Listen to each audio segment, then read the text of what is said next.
What is happening, everybody? My name's Seven and welcome to a PUBG video. Now in today's video we're going to be taking a look at 10 locations that I personally use that are completely underrated in comparison to other locations on the PUBG map. So I hope this video helps you with landing in the actual game itself, and I hope that you go and visit some of these locations and test them out and see if you find them to be at all useful when included in your rotation. So let's take a look at number one. Number one is the farm. Now this is very close to the military base. It's not too far away from Milta. It is focused on the bottom right hand corner of the map, as you can see where I'm circling right now. And when you're coming down on top of this, you can see there is two main segments, and then there is also extra buildings around here. There are plenty outhouses, there's plenty of different barns, there's plenty of smaller houses and larger houses for you to loot. Now this location doesn't always particularly give you the greatest of loot, but you can get enough to stay alive. You and your squad can easily get a good mix of helmets and backpacks,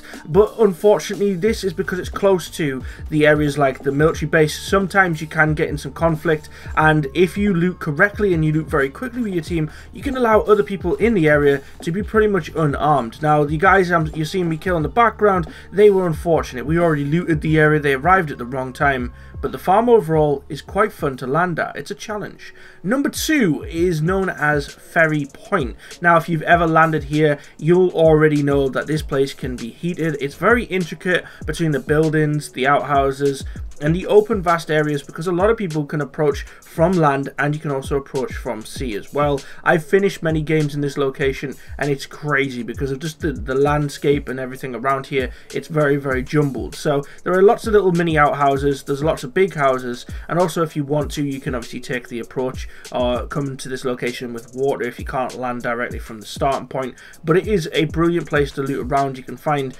level 3 gear here quite often, and if not, you can find a lot of ammunition. Every time I've landed here, I've always found AKs and M416s, as well as the odd level 3 helmet as well. So for a team, there's plenty of things to loot in this location, so I'd consider Ferry Point a place that not many people land.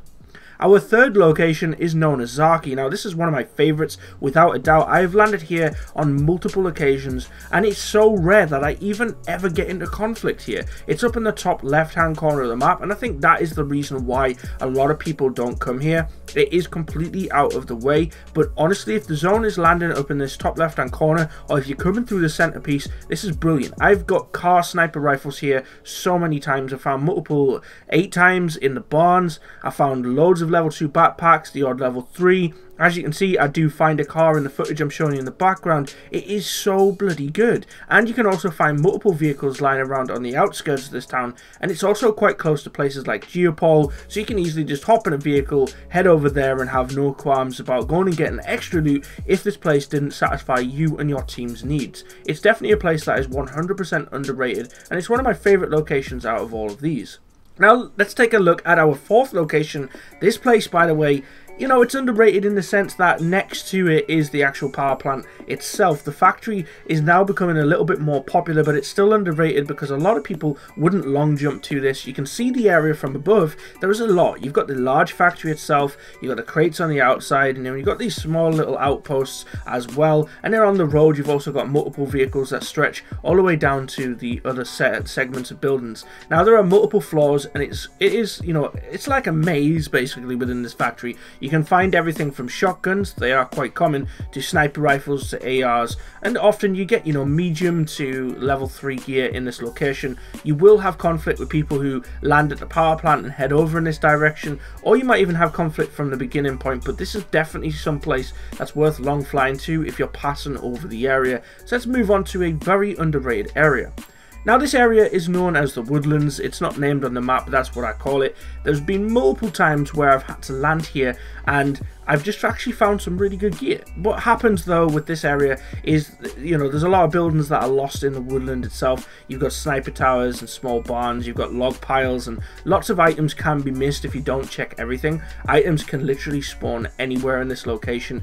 It is a really good location if you want just basic loot and you want a start point that isn't very aggressive. It's very rare that people land here. purely based upon the fact that there isn't a lot to loot. So this is probably a better one for landing in solo if you want just to grab basic loot, enough to keep you alive, and you're not somebody who's interested in over looting. If you over loot in this game, we all know it leads to death anyhow. You know, you're completely segmented away from the actual rest of the game. So the best thing to do without a doubt is, if you want a game where you just get enough loot to stay alive, land in the Woodlands and check out all of the buildings. I'm sure you'll find all the gear you need. Now this next area is quite similar to the ferry and Prim Mosque that I'm going to be showing you later in the game.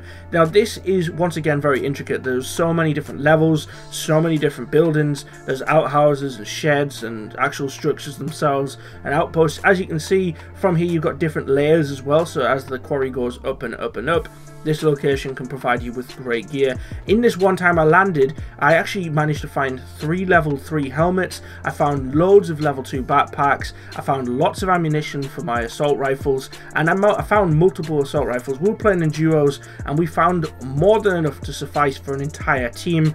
But of course in duos, we just kept it all to ourselves. We didn't get much conflict in this location either. It tends to be a place that people are forced to come to when the zone pressures in later in the actual game itself. So this is definitely a place to land if you want loads of loot, varying from level 1 all the way up to level 3.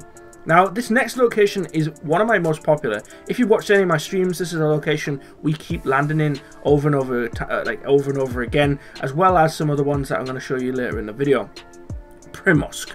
Prim Mosque is beastly. This is another place just like Ferry Point, not too far from there. It's a place that you can come to after you've been to Ferry Point, or you can come here and go to Ferry Point. There are just so many houses, unbelievable amounts of loot. You've got the barns that are very favourite of loads of people, and of course when I landed in here I had the most crazy luck ever, and it can happen quite often. On this rooftop I land on the roof, and just on the ledge below you better see I land and I already get myself an assault rifle and a semi-automatic rifle. I managed to get myself a sniper basically, and an AR within the first moments of landing on the ground.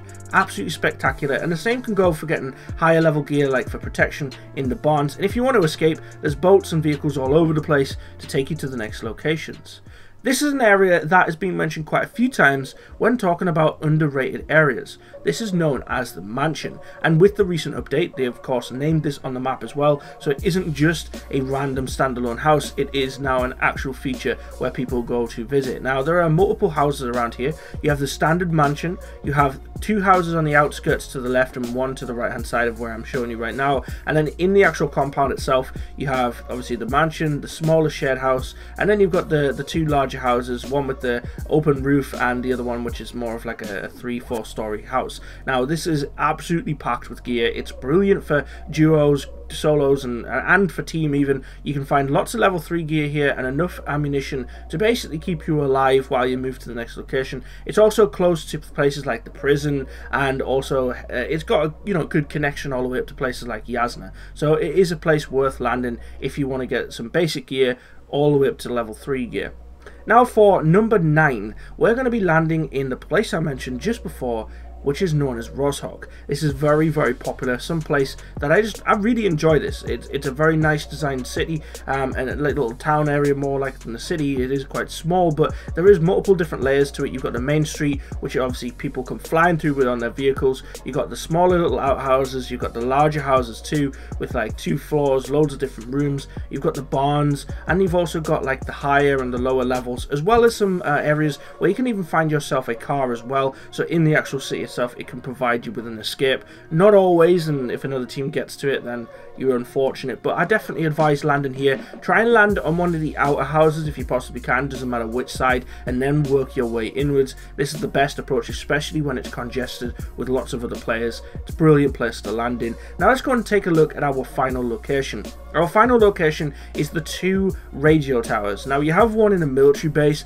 which you can see I've marked on the map right here. This one is a brilliant one, but once again, military base is very popular for people who want to commit suicide basically in the game itself. They basically land in here and go wild. Some people do, don't land here with their friends, because ultimately there just tends to be enough loot for maybe 2 people. So probably land here in duos, but avoid it if you're going in team. You're better off going to the military base. And the final one is over in Gatka. Now once again, it's the same layout, same kind of thing. You've also got Gatka not too far away, so that's better for your teammates. 1 or 2 people can land here, and then the rest can go to Gatka, so everyone remains happy. I hope this video has helped you, and I hope that you visit some of these locations, because some of them are really underrated. If you have ideas for other videos, please let me know in the comments. That would be greatly appreciated. I'll see you in a future video. My name's been 7, also known as Martin D. Woods. Like and comment on all that you love. Peace.